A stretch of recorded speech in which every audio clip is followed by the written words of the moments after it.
E só para a gente entender um pouquinho as experiências que essa criança vivencia, principalmente nessa primeira fase, nos primeiros 1000 dias de vida, que vai da concepção até mais ou menos os seus 2 anos, 3 anos de idade, né?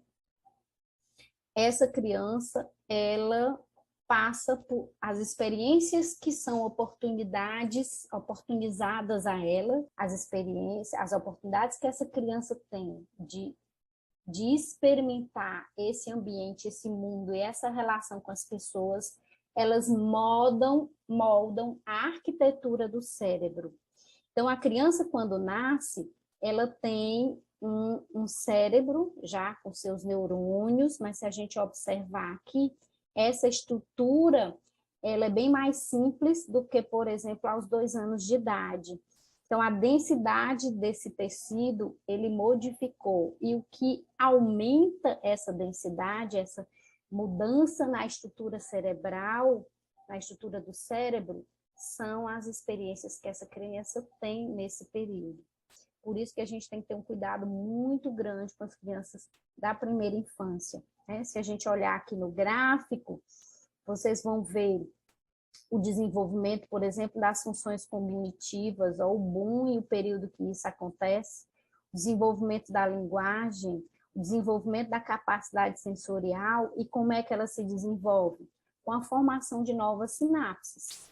Então, os neurônios estão lá, mas essa conexão entre eles, através da transmissão sináptica, que vocês estudaram em fisiologia, ela aumenta intensamente nesses períodos de vida e ela expressa para nós como funções cognitivas, de linguagem, capacidades sensoriais.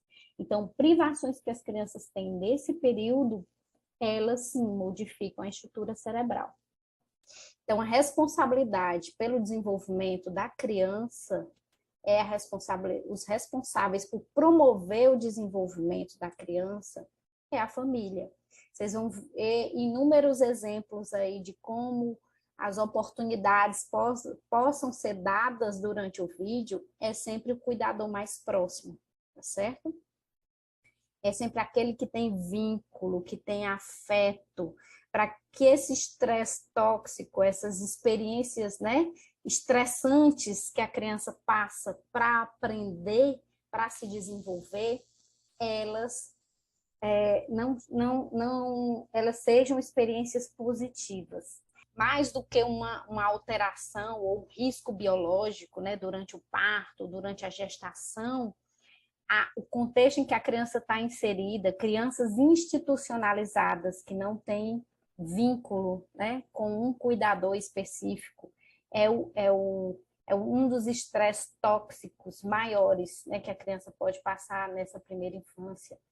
Crianças que são vítimas de violência doméstica, né? Não só esse estresse do dia a dia, esse não é estresse tóxico, e tem afeto, né, para ela, o adulto vai ser um intermediador nesse processo entre estresse, incômodo, né, e experiência e mudança e interação com o meio ambiente através do adulto. E que adulto é esse? É o profissional que está lá na sua clínica de reabilitação ou no domicílio, quando vai atender no domicílio? Não, é a família, tá? Então, a família é responsável pela promoção do desenvolvimento da criança. E nós? A gente vai discutir um pouquinho lá na frente, certo? Então, esse desenvolvimento, ele sofre influências, né? Influências hereditárias, então a criança nasce, né, com toda aquela carga genética, e a gente sempre compara o pai, a mãe, as avós sabem, né? Tem todo um processo biológico que é comum na nossa espécie durante a evolução, mas as influências ambientais, elas são, sim, determinantes para o desenvolvimento dessa criança. E antigamente, várias teorias surgiram, quando vocês forem estudar todas as teorias do desenvolvimento, em que, durante o estudo do desenvolvimento infantil, o foco inicial era essa influência biológica, né, dos processos biológicos, de como esse desenvolvimento acontece, que marcos motores, ou que momento a criança desenvolve a linguagem, né? Que programa é esse, que programação é essa que vem inerente ao ser humano para que ele possa se desenvolver. E mais tarde, dentro das teorias, foi se estudado, foi visto a importância da influência ambiental. Então, atualmente, existem várias teorias e cada teoria vem trazendo pesos diferentes. Algumas teorias mais antigas defendem o peso desses processos biológicos, dessa hereditariedade, e as teorias mais recentes, elas não se preocupam só com a influência ou com o que pesa mais, se é a influência ambiental ou se é a influência genética, né, para o desenvolvimento da criança, mas como esses fatores eles estão interrelacionados. Então, a gente tem que pensar um pouquinho como é que a gente está avaliando essas crianças, né? Quais são os instrumentos de avaliação, a gente vai falar na quarta-feira, que nos dão essa noção dessas influências, que riscos essas crianças estão sujeitas, né? Eu me preocupo só com o risco biológico que levou aquela criança a ter uma determinada condição de saúde diagnosticada, ou eu também trabalho e avalio todas essas influências e vejo o quanto que essas influências podem interferir.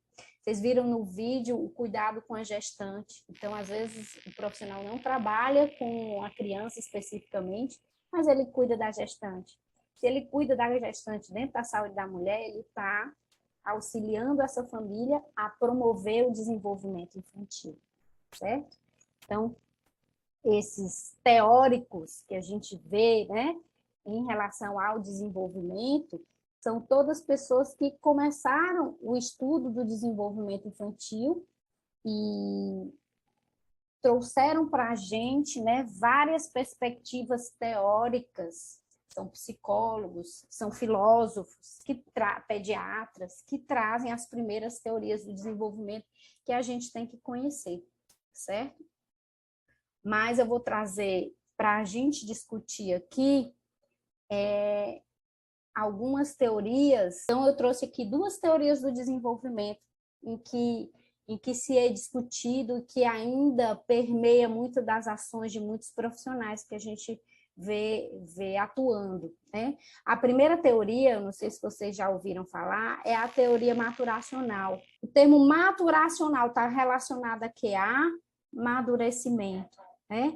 Nessa teoria do desenvolvimento, o foco maior é a questão dos marcos do desenvolvimento, de como essa criança se desenvolve, que programação é essa? Acredita numa programação com foco mais no indivíduo, direto na criança. Quando a gente avalia a criança com foco nos reflexos, né?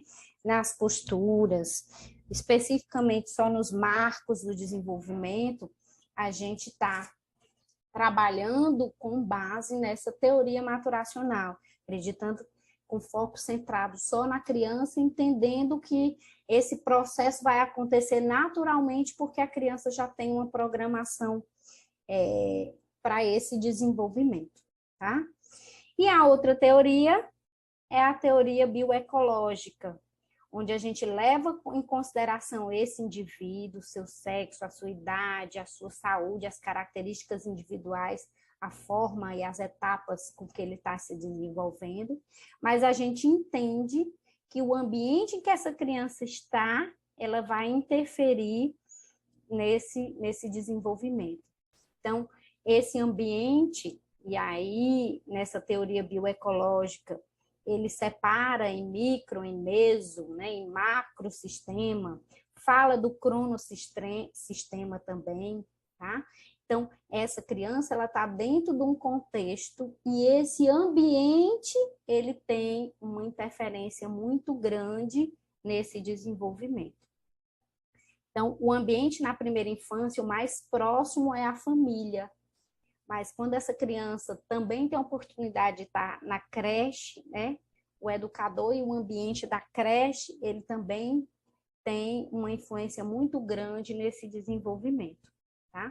Para além da família, para além da escola, à medida que a criança vai se desenvolvendo e ficando mais independente, aí tem a vizinhança, né? Tem a família mais estendida, que são os avós, os tios, os primos, tem os amigos da igreja, que vão complementando esse sistema, chegando até o macrosistema, que são as leis, o país que essa criança mora, a cidade que ela mora.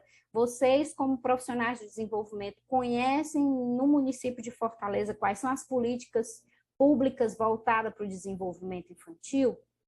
Então, essas características da região onde mora, da cidade, né, de todas as leis que protegem essa criança, de todos os equipamentos de saúde, de educação em que essa criança tem acesso, também está envolvido ou leva em consideração para que esse desenvolvimento aconteça da forma mais plena.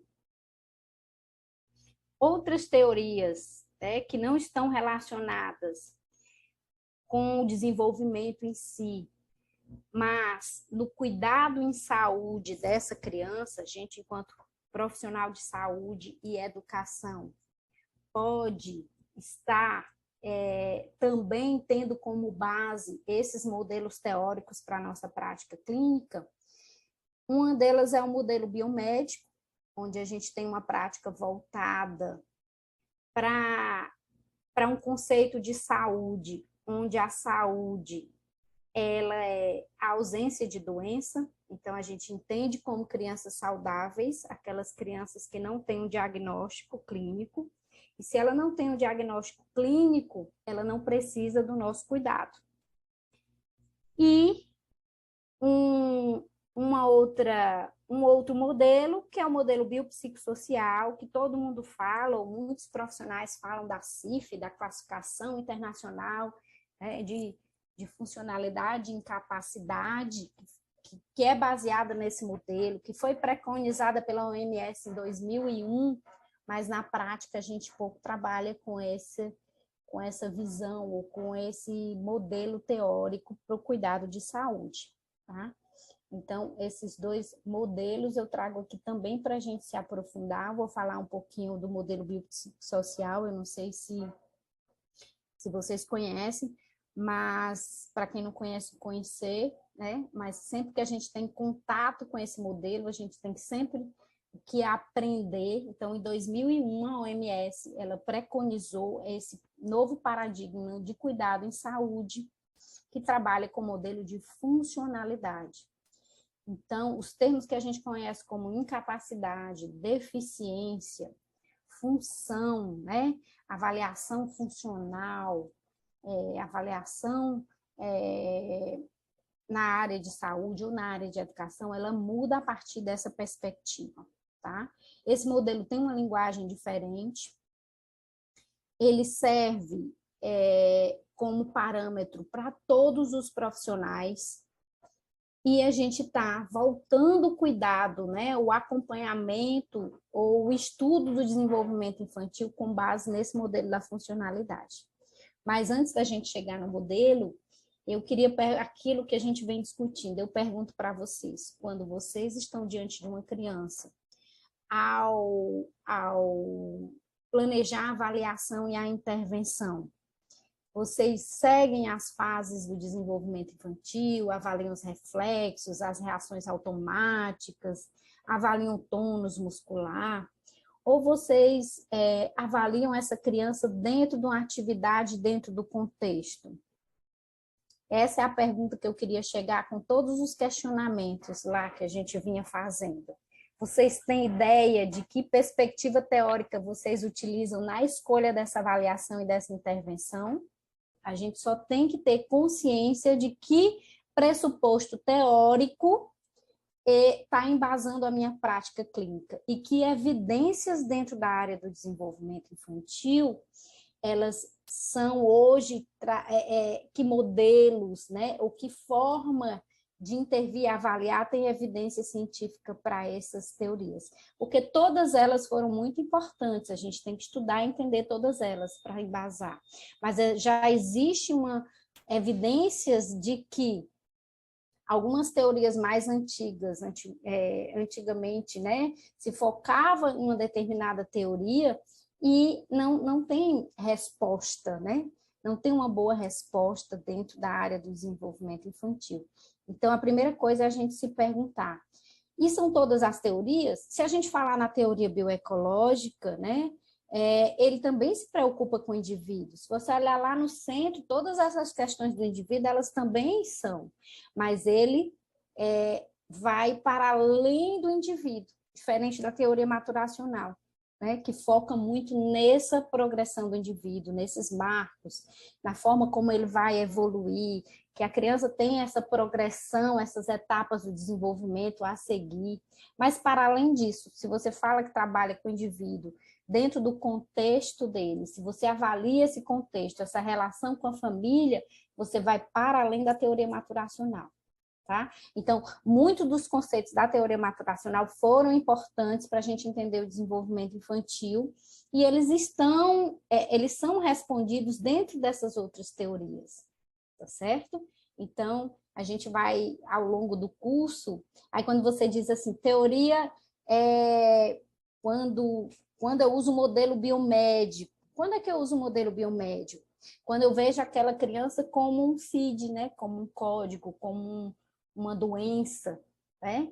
Então, quando eu limito o olhar para aquela criança, tentando de forma mecanicista modificar aquelas estruturas que tiveram lesão, aqueles reflexos, né? Ou melhorar aquele tônus muscular, eu estou dentro de uma visão mais biomédica. Se eu trabalho essa criança dentro de uma perspectiva maior de funcionalidade, mesmo que eu não saiba os termos, né, da CIF, mesmo que eu não consiga ainda elaborar isso na minha cabeça, eu já estou mudando desse paradigma centrado na doença, como a criança só tem saúde se ela não tiver um diagnóstico, né? E o saúde que é trazido pelo modelo biopsicossocial e o conceito de saúde que a CIF traz, ele é bastante interessante porque a criança pode ter uma condição de saúde e ela não ser incapaz. Eu não consigo nem falar mais em doença, só falo em condição de saúde. Mas uma criança com paralisia cerebral, ela não tem uma incapacidade. O conceito biopsicossocial é diferente, ela tem uma deficiência, mas uma incapacidade vai depender de outros fatores a serem avaliados. Então, a nossa intervenção vai para além do foco da criança em si. Às vezes, a gente pode intervir no ambiente. Cada criança é única, né? E cada desenvolvimento humano ele vai depender não só de uma condição de saúde que a criança foi afetada, de um risco biológico que aconteceu com ela ou que ela traz. Para além do diagnóstico, essa criança tem um desenvolvimento e as oportunidades que ela vai ter, independente, cada criança é única, mas vai para além disso. Para além dessa sequência de engatinhar, de arrastar, de andar, essa criança, muitas vezes, a gente, enquanto fisioterapeuta, terapeuta ocupacional, fonoaudiólogo, pedagogo, psicólogo, pediatra, como promotores do desenvolvimento, a gente pode intervir no ambiente. Então, se a gente entende isso, se a gente avalia essa criança dentro de um contexto ou familiar, um contexto domiciliar, contexto da creche, a gente está mudando um pouquinho a nossa perspectiva, os nossos conceitos teóricos que estão embasando essa prática é diferente de quando eu comecei, por exemplo, né, que a gente não ouvia falar isso do desenvolvimento. A gente tratava a criança, a gente normalizava o tônus, a gente reduzia ou inibia reflexos que não devia, a gente estudava as fases com os reflexos que eles iniciam e terminam e a gente saía inibindo eles, né? E hoje a gente já vê uma mudança diferente. Então, que perspectivas históricas, que conceitos teóricos estão com base nessas mudanças de atitude na intervenção.